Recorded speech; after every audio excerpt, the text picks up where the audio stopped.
What's up, positive bitches? How are we doing today?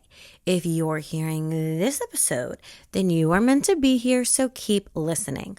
On that Bitches Positive podcast, sometimes we will laugh, other times, baby girl, we're gonna cry. But we will always walk away feeling our most empowered, positive bitch self. That is babe in true connection with herself.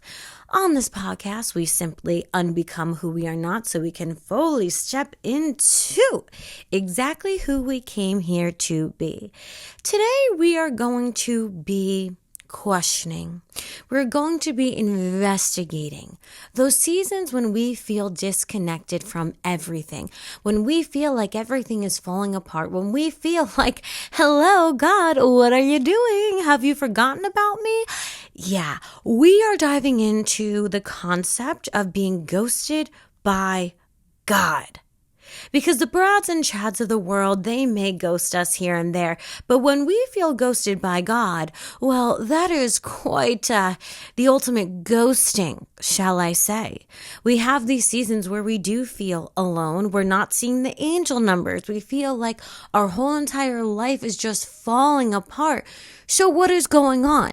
Did God forget about us? Did God ghost us? Does God just not care about us? Well, hello, God. Today I'm here with my positive bitch posse, and we want to rediscover our connection with you. We want to know what's going on. We want to reestablish our relationship. Because why? Well, life happens. And sometimes we need to reconnect, reestablish, and re-understand what's actually going on in this quantum field. Before we get into it, and by the way, I'm going to give you ways you can connect to this all-loving, all-powerful energy, and they're going to be ways that are perfect and specific for you, because not everyone likes to connect to this divine, loving creator in the same way. But before we get into all of that jazz, if you're not yet following me on Instagram at Vibin with Cici, VIBIN with CIICII, be sure to follow me there for daily magnetic tips and tricks. You can follow the Instagram for this podcast at That Bitch Is Positive. If you need any help in the breakup department, you can sign up for the 21-day Breakup Glow Up Challenge, where I become your built-in breakup BFF and learn how to take your power back, put yourself back on the pedestal, and of course, have a magnificent glow up. If you want to understand the subtle energies of dating, then you can get the Calling Your Power Back workbook. And if you're looking to heal your divine feminine energy and balance that masculine energy, you can also download the Healing Divine Feminine workbook. Without further ado, let's get into today's episode. Now, today, our special guest comes in the form of a book, and this book is called The Purpose-Driven Life by Rick Warren. Now, I don't agree with everything in this book, but there are some points that I just absolutely love. This book is a little bit too religious for me. However, and I just saw 333 on the clock, divine synchronicity, angel number. And it's so funny because the number 3 is all about taking your divinity and your human self and combining them to birth your purpose. And this book is literally about finding your purpose. So there we go. I love the way this is starting out. This book is a little religious for me. There's a lot of things that I'm like, nah, that's making my soul crazy, and I just don't agree with that. However, there are some amazing points that we got to talk about.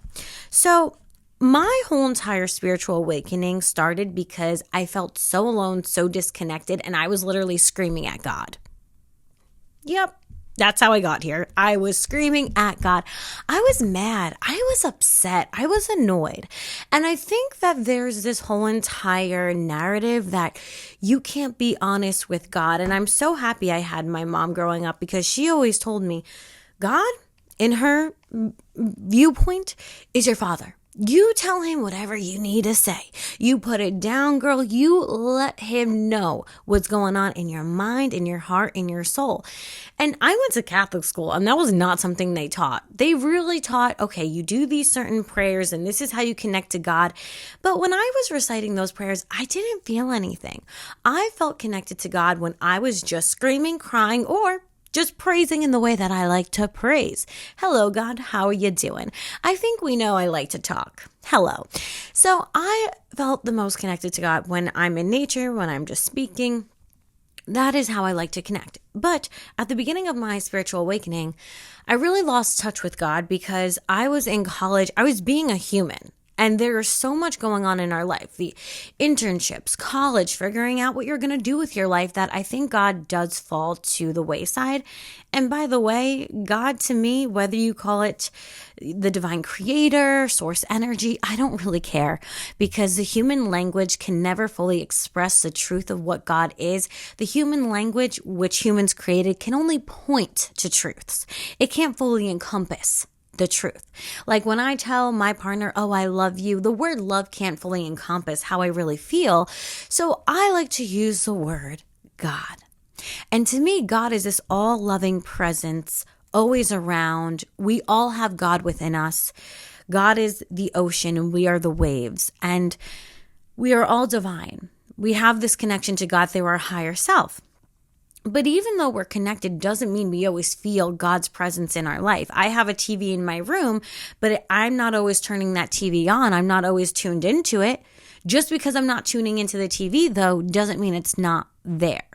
My spiritual awakening started because I was telling my mom, I feel depressed, I feel anxious, I am not happy with my relationship, I have no idea what I'm going to do with my life. So she dragged me to a chapel and I was wailing on the floor, hysterically crying, pretty much just telling God, like, I don't know what the fuck is going on. Please remove anyone and anything you need to remove from my life because I can't do this anymore. I'm going to have an even bigger breakdown, which is always a breakthrough, let me remind you.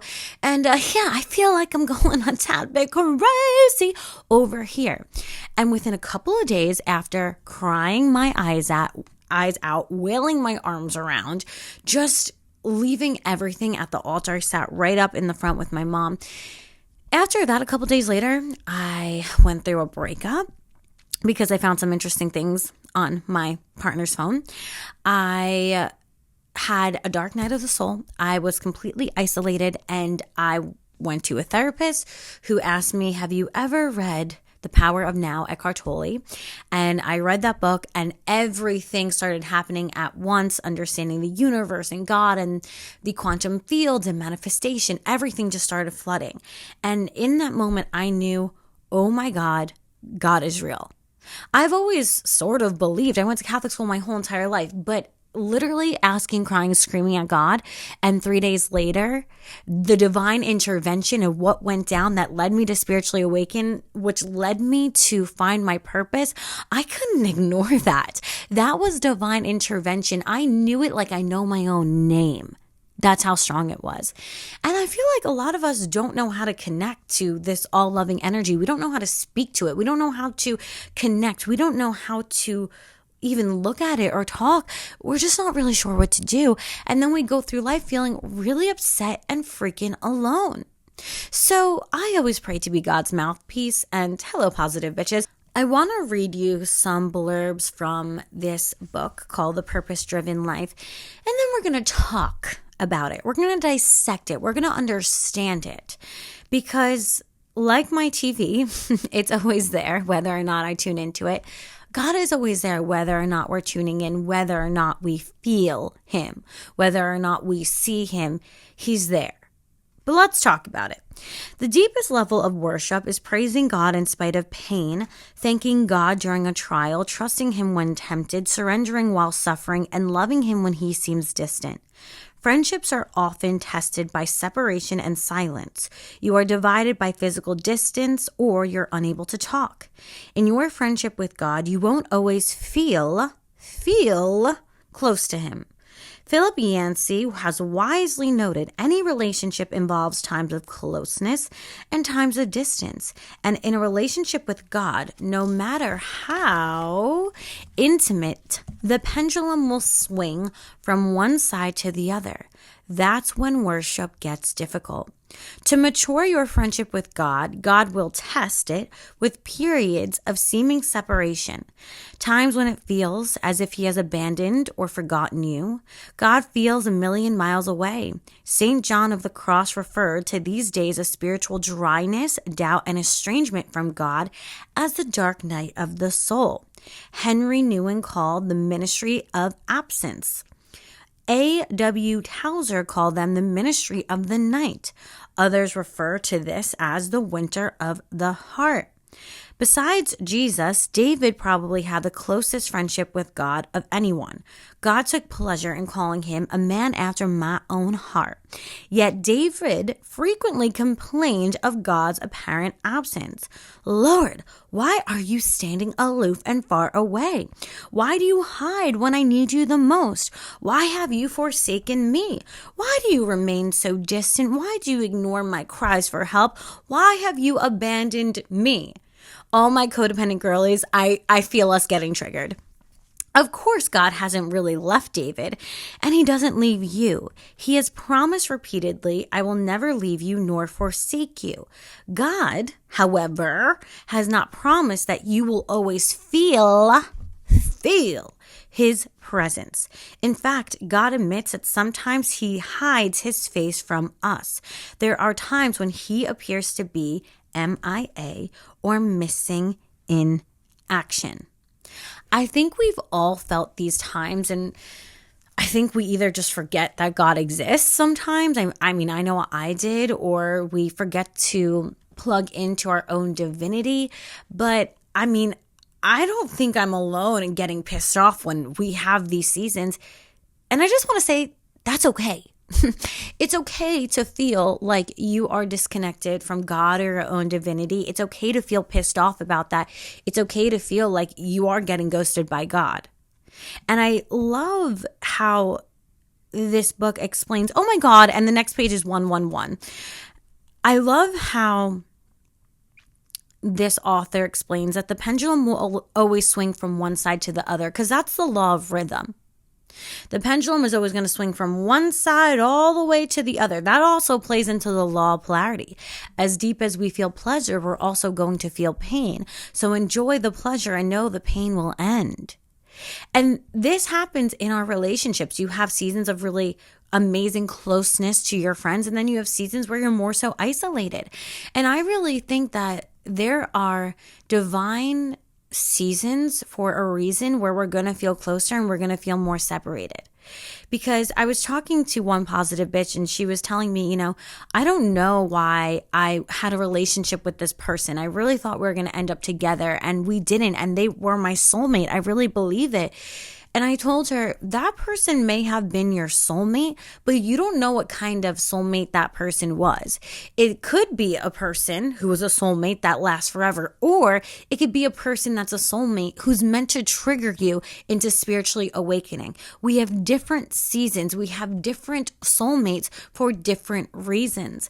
And I think we have some seasons where we're meant to be closer to God, where we're meant to feel the connection closer to God.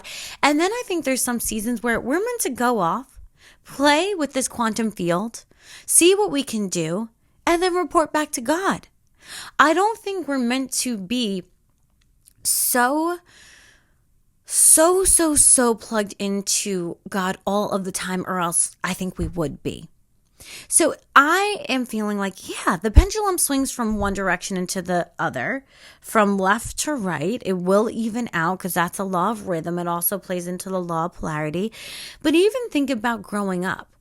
If you never go out on your own, you really can't learn much. And it's not that your parents just disappear.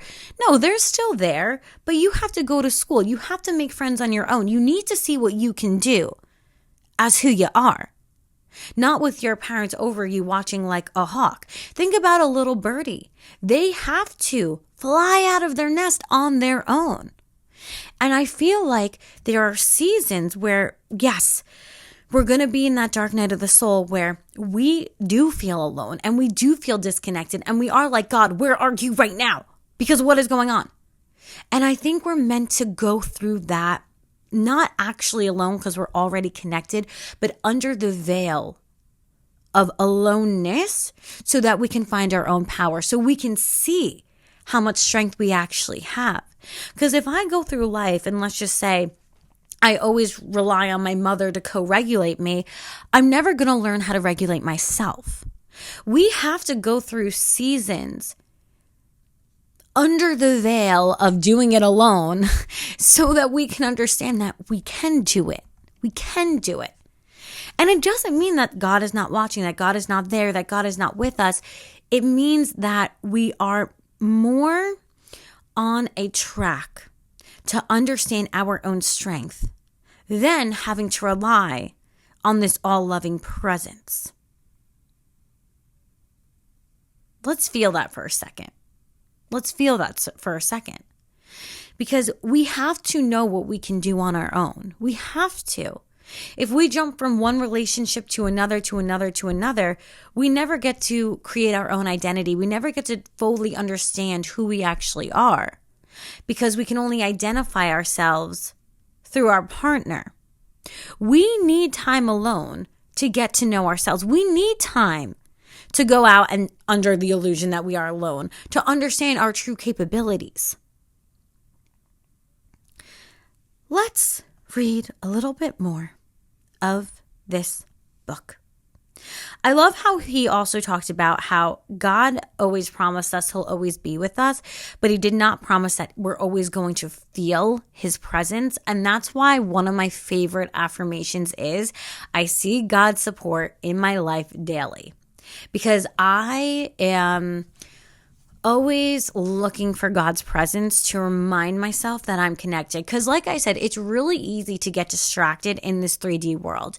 It is easier to focus on all that's going wrong rather than all that's going right because our ego is really programmed to see the negative because it thinks it's keeping us safe.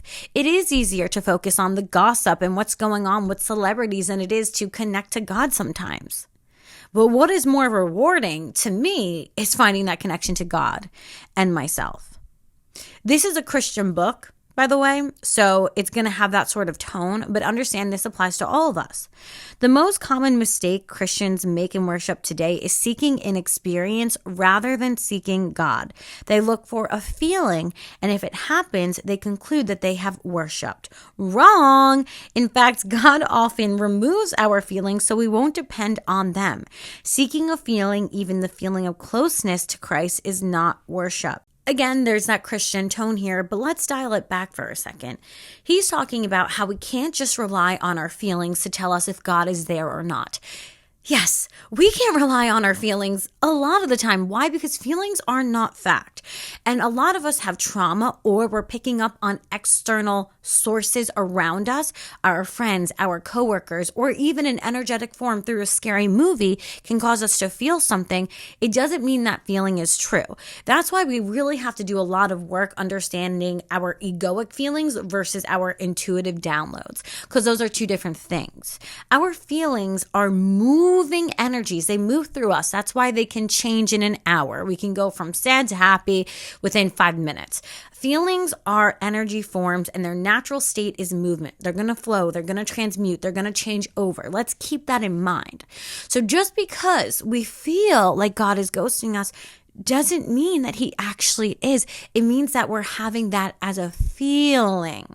And I think a lot of that feeling is maybe we're going through a season where we need to figure out what we can actually do by ourselves, quotes. Or sometimes we're just so plugged into the external world, we're so plugged into what's going on with the Kardashians that we forget to plug back into ourselves. Before we trust that feeling, let's remember that God can never actually leave us when he's part of us. And I say he, I don't think God is a man in the sky. I think it's an all-loving energy, but it's just easier to say he. I don't think that God is ghosting us. How could he when we're part of him? He's literally always within us and we are always connected to him. So how could we be ghosted by something that's part of us? See what I mean? God's omnipresence and the manifestation of his presence are two different things. One is a fact and the other is a feeling. God is always present even when you are unaware of him, and his presence is too profound to be measured by mere emotion. Yes, he wants you to sense his presence, but he's more concerned that you trust him rather than you just feeling him. Faith, not feelings, pleases God. I just think that also makes us feel better, having faith rather than just trusting our feelings, because sometimes we're in a bad mood or we have kind of a shitty day and we're like, oh, okay, so I had a shitty day, so this means God's not here and I'm all alone and life sucks. That can be a really tricky path to go down, and that can lead us into a hole really quickly. So what if instead of just assuming that I don't feel God around me, so he ghosted me, we instead lower the volume on the feelings and raise the volume on our faith? What if that is actually the key that's actually going to allow us to understand God's presence, feel God's presence the most? The next thing that I just love, let's get into this. The situations that will stretch your faith the most will be those times when life falls apart and God is nowhere to be found. This happened to Job. On a single day, he lost everything: his family, his businesses, his health, and everything he owned. Most discouragingly, for 37 chapters, God said nothing. I mean, I would be pissed too. How do you praise God when you don't understand what's happening in your life and God is silent? How do you stay connected in a crisis without communication? How do you keep your eyes on Jesus when they're full of tears? You do what Job did, and you do what Stacy did. Then he fell to the ground in worship and said, naked I come from my mother's womb, and naked I will depart. The Lord gave and the Lord has taken away. May the name of the Lord be praised. Tell God exactly how you feel is the moral of the story here. Pour your heart out to God. Unload every emotion that you're feeling. Job did this when he said, I can't be quiet. I'm angry and bitter. I have to speak. Oh, for the days when I was in my prime, when God's intimate friendship blessed my house. I love this because I feel like we don't hear about this. God can handle your doubt, anger, fear, grief, confusion, and questions. When it's too heavy, give it up to God. Let it go and let God. Because there's a reason it feels too heavy. You're not meant to bear the pain alone. You're not meant to carry it alone. Give it up to God. Tell him exactly what the fuck is going on with you. Everything, all of it, all at once. What I love about God is he can't ghost us because he's seriously connected to us. God has this unchanging nature where he's always going to be there even when we can't hear him. And I just saw another angel number 444. Oh my God. One way we can connect to God during these times that we feel like, where are you? I don't know what's going on. Where are you? Number one thing, just be honest. Start screaming, singing. I don't care how you do it, but be honest. This energy has created you and you're meant to stay in contact with it. Scream it. Tell God how you feel. When my mom dragged me to that chapel, I was crying, screaming. I didn't care. I was like, what am I supposed to be doing? What do you think this is? Because I'm confused. I really don't understand all of this. So could you want to fill me in on it? Because I don't get it. You want to let me know what's going on? Because I don't understand. Still to this day, I will literally say, God, what is this? What is this? I trust you, but I'm not liking it.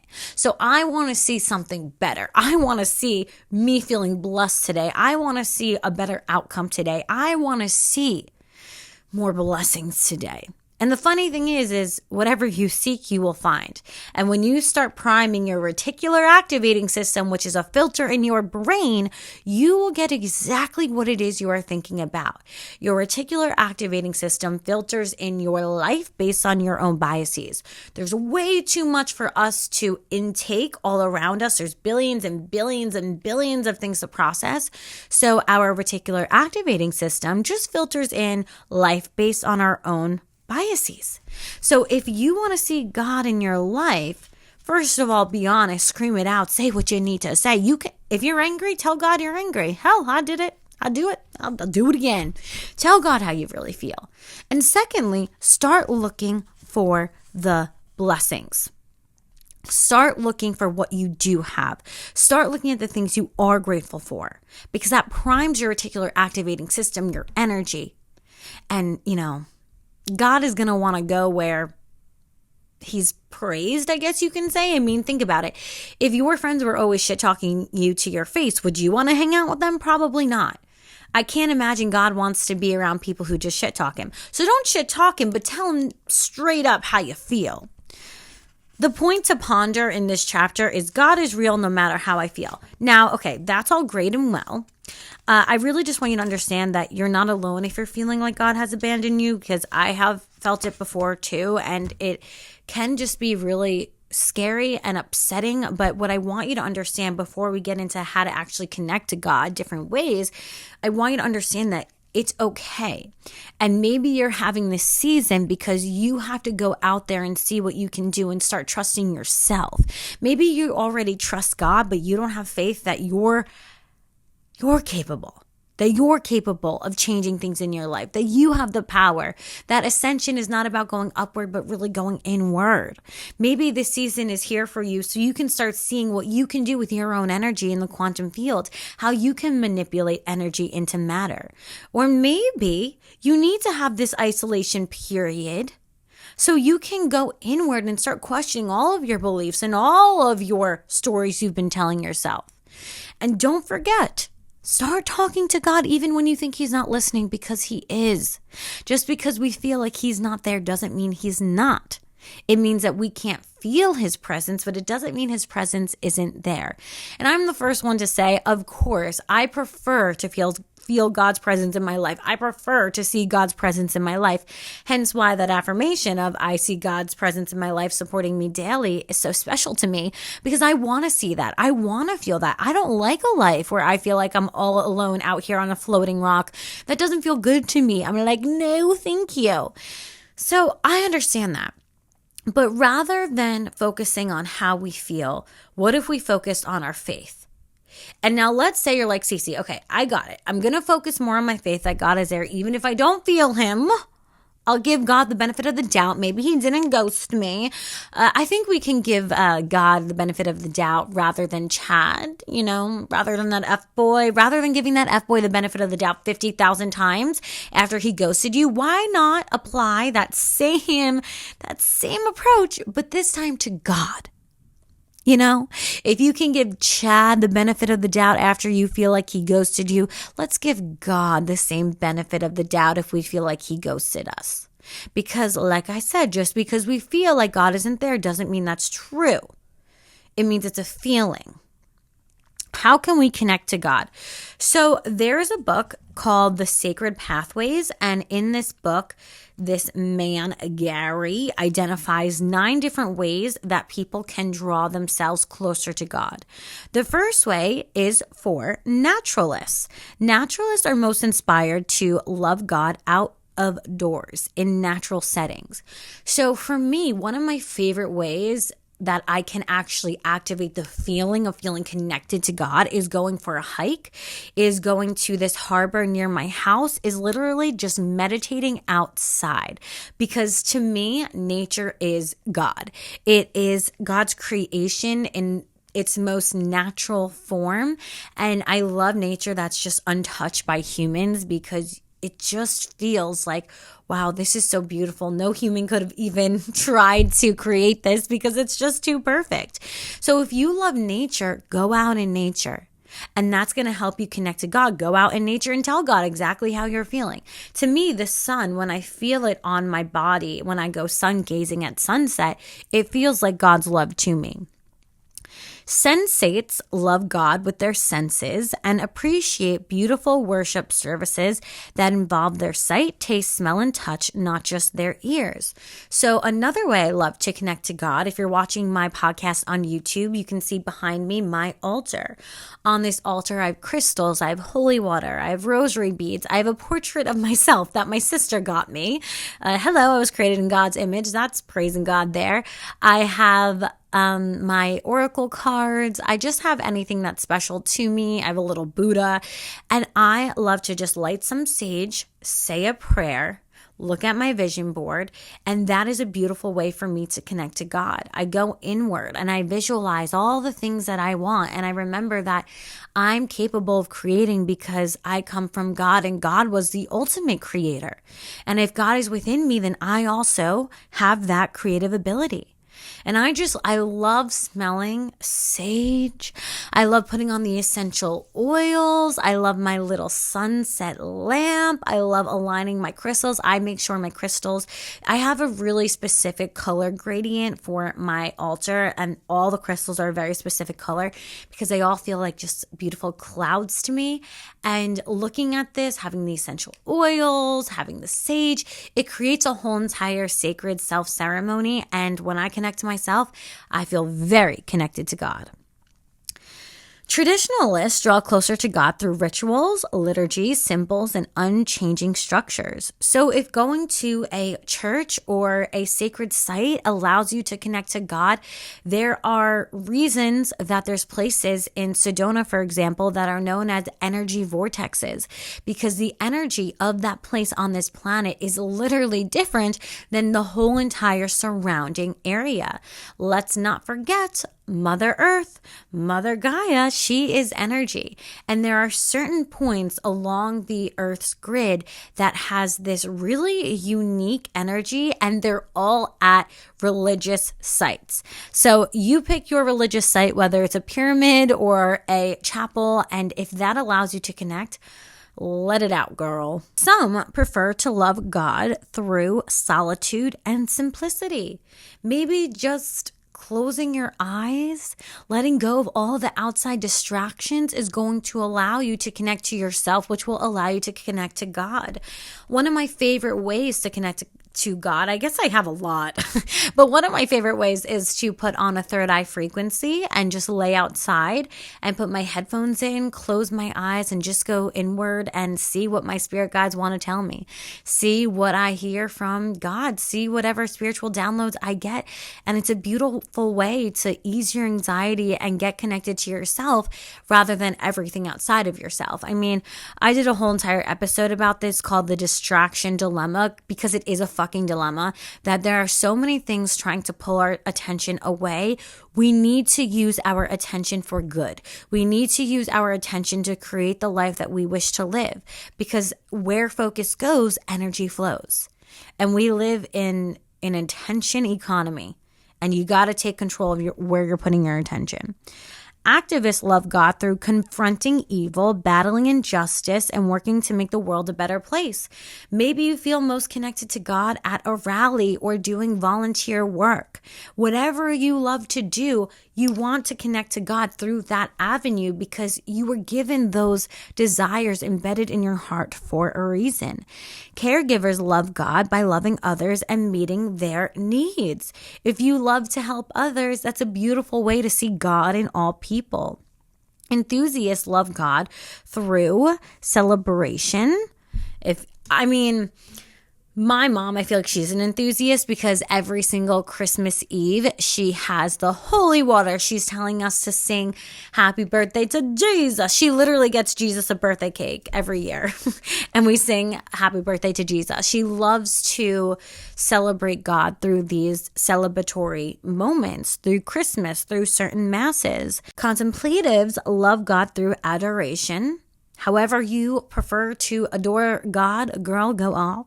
Intellectuals love God by studying with their minds. I love to study how this quantum field works, that God created, how the universe works, the Kabbalion, all of these different hermetic principles. That's definitely one of the ways I love to connect, but I love to connect in all different ways. There's no one-size-fits-all approach to worship and friendship with God. I remember in college, I think it was St. Augustine that said, walls don't make Christians. And he was alluding to the fact that just because you go to church doesn't mean you're a good person, doesn't mean you're a Christian. It doesn't mean that you're connected to God. It means you show up in a building. Go you. And really, that's why I love exploring God through my own connection to myself. I see God in the world when I'm making TikTok videos that help other people. I see God in the world when I go into nature and I just see beautiful 2 white butterflies that I always see flying together. And somehow I saw these 2 butterflies last year too, but apparently butterflies' lifetime is only 2 weeks. That's as long as a butterfly lasts. So it cannot possibly be the same 2 butterflies, but I don't know, maybe they've reincarnated and these 2 white butterflies are always flying together. And I remember it last year because I was going in the pool a lot of pool water healing. And I would always look at them and I noticed they were just so beautiful. So I see God in that way too. We can pick and choose how we want to see God, in what ways we want to connect to God. The one thing I don't want you to choose, however, is feeling like He's not there. God is not ghosting you. God is all the way, always, all of the place, everywhere. What was that movie? Everywhere, all at once, whatever. Yeah, that's like God. Everywhere, all at once, all the time. Just because we don't feel God's presence doesn't mean God isn't there. It might mean that we're not tuned in. It might mean that we're going through a dark night of the soul for our own evolution. There are some things, and I just saw 222, there are some things we have to do under the veil of being alone. My loneliness journey was one of the best things for me because it allowed me to break free from that codependency. If I always had someone in my corner all the time, whether it was friendships or a relationship, I would have never gotten to know who I was on my own. I would have never done that. Sometimes we need the disguise of loneliness so that we can tap into our own power and realize that God is here. God is within here. Here, you are capable of doing amazing things. You are capable of going out on your own. You are capable of achieving what it is that you desire. And sometimes we need to feel that loneliness to remember that we are capable of creating the life that we desire. We are capable of manipulating the energy around us to create the reality that we desire. We are capable of switching quantum timelines so we can align with a life that feels good, because why? Fun is our divine right. And living a good life is our divine right. So it's not that God has ghosted us. It may be that we haven't connected, that we don't know how to be honest with God, or we don't know that we can be honest. Just start talking. Just start talking out loud. You'll find a place to land. I promise you. I do it all the time. Okay? I promise you. I hope this episode has brought you some clarity. And if you're going through a season, a dark night of the soul, feeling alone, you're in the winter, you're in a spiritual winter, remember that you have all that you need within you. Sometimes we just need a little flashlight to find where the information is within us, where the strength is within us, where the courage is within us. If you're feeling burnt out, if you're feeling tired, take a fucking break, okay? Eat a cookie, take a deep breath, go out in the sunlight. It will all be okay. Everything is constantly changing. It is constantly transmuting. It is constantly turning over. All is well. As always, the sparkle in me honors the sparkle in you. If you enjoyed this podcast, you can post about it on social media and be sure to tag me. If you loved it, you can leave a positive review on Apple Podcasts and Spotify. It helps the podcast grow. And I also love reading all the comments that you have. If not for me, do it for you. Hello, good karma. And also, if you're more of a visual person, you can watch this podcast on YouTube now every single week. It is uploaded there. And I will see you in the next one. Mwah.